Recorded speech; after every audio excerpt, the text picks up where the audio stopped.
EBS could have stood by their broadcast. They could have said, yes, we aired it. Here's our source. But instead, they chose to protect power. They chose to protect their jobs instead of the truth. They let the credibility of the entire station burn just to keep one politician clean.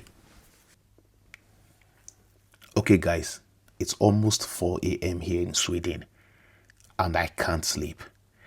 You know, I have gone over this EDO GIS case, 17-year-old acre, whatever, over and over again. The press release, the deniers, the silence. And I know one thing for sure. The people of Edo State deserve to know the truth.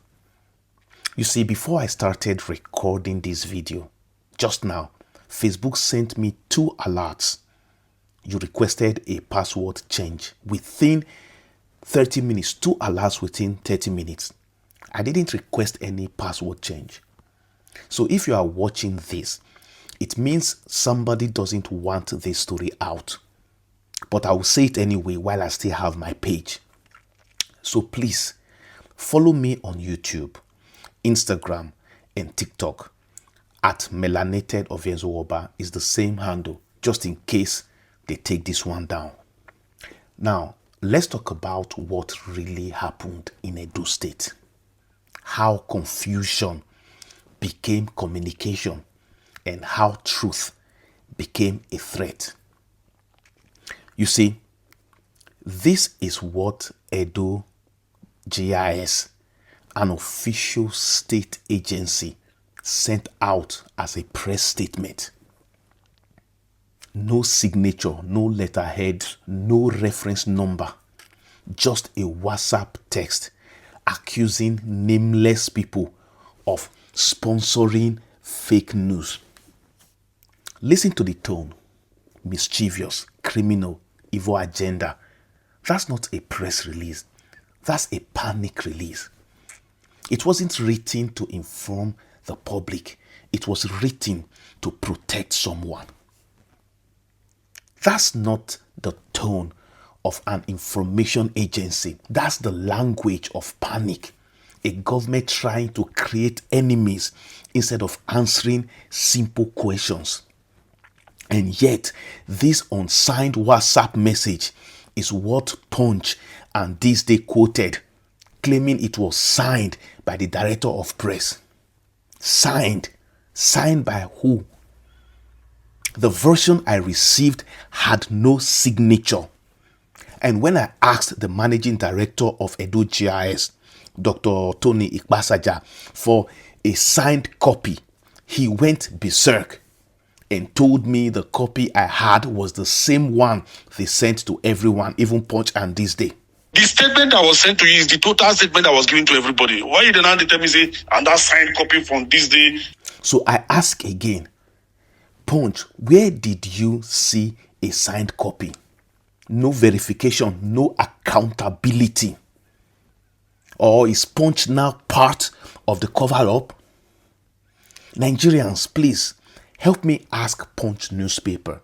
Did they just take the money and run the story? Or did Tony Ikpasaja lie by saying the copy Edo GIS sent out was unsigned? Either way, somebody is lying. And the truth is, that person is not me. You know what? Let me show you something. Now, notice something strange. The statement accuses unnamed sponsors, but never mentions EBS, the state-owned TV station that aired the story first. Now, if the story was fake, why not call out EBS publicly? Why accuse invisible rumor mongers when your own government media house broadcast the story? Why attack phantom sponsors when the story began on your own network? Who exactly were they accusing? EBS? The journalist who asked questions? Or the citizens who dared to believe their governor spoke the truth? Were they afraid to expose themselves? Now, this isn't a press release. It's a psychological operation. It was designed to shift guilt, redirect anger, and bury accountability. Now, this is where the story gets darker. Okay? When I first contacted Freddie Mokbai, the director of news at EBS, Edo Broadcasting Service, he was polite, professional, and open. He confirmed clearly that EBS got the story from approved government media aids. He said, and I quote, "The statement came from the right and approved source, from the governor's official media handlers." Those were his words. That was on record. We spoke for over 12 minutes. He was confident. But after that call, I sent him this message, thanking him for his openness and asking for a copy of the communique that came from the government house, the one he said they saw with which they ran the story. Then I updated him that I had also spoken with the chief press secretary, Fred Itwa, who said there was no press release from government house, and that the only one he knew, Fred Itwa knew, was the one that came from the GIS debunking the story. I then asked him to send me a copy of the press release he said EBS got from the government house or from the government official handlers. That was when things changed.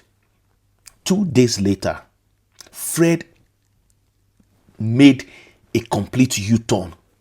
He started asking me, "Are you sure you saw that report on EBS?" Are you sure you saw that here on EBS? He suddenly didn't remember, like seriously. But remember, this is the director of news. Nothing airs on EBS without his approval. Like a director of news pretending not to know what airs on his own station. Guys, that's not confusion. That's fear. Now let's look at the pattern. First, EBS airs the story. Then Edo GIS denies it. Then the chief press secretary disowns it. Then EBS retracts its memory. And finally, silence. Now, this is institutional self-destruction. A state fighting against its own mouth just to protect the ears of power. Fred Mokbai's change of tone wasn't just random, it was fear. In Edo State today, truth has become a dangerous profession. People are more afraid of losing their jobs than losing their integrity. EBS could have stood by their broadcast. They could have said, "Yes, we aired it. Here's our source." But instead, they chose to protect power. They chose to protect their jobs instead of the truth. They let the credibility of the entire station burn just to keep one politician clean. That's not journalism. That's servitude. Now I ask, why all this noise? Why would the Edo government go through so much trouble over one story about a 17-year-old and 14,000 hectares of land?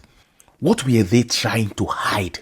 Was this a distraction from the 250 million euro Africa CCI phantom deal? Or from the Iyeki versus Iyaloja crisis that's still unresolved?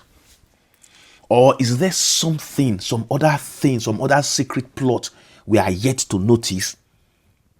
Maybe they wanted to feed the public a moral drama, a story about a rich 17-year-old kid. So we stop asking about the billion vanishing through government contracts. So Edo people, this is not just about land or certificate of occupancy. This is about a government that can lie, deny, and rewrite the same story in 48 hours. A government that calls its own broadcast fake news. A government that silences journalists instead of answering questions. And now they are trying to silence me too. But I will keep speaking, because the day we stop asking questions, we become slaves to deception. So I urge you to share this video, tag your friends, your families, your lawmakers. And if my Facebook page goes down, find me on YouTube, Instagram, and TikTok, the same handle at Melanated Ovienzowoba, because this story isn't over. And the silence of government will not bury the truth. It won't. They can lock the truth out of the newsrooms, but they can't lock it out of the people's conscience.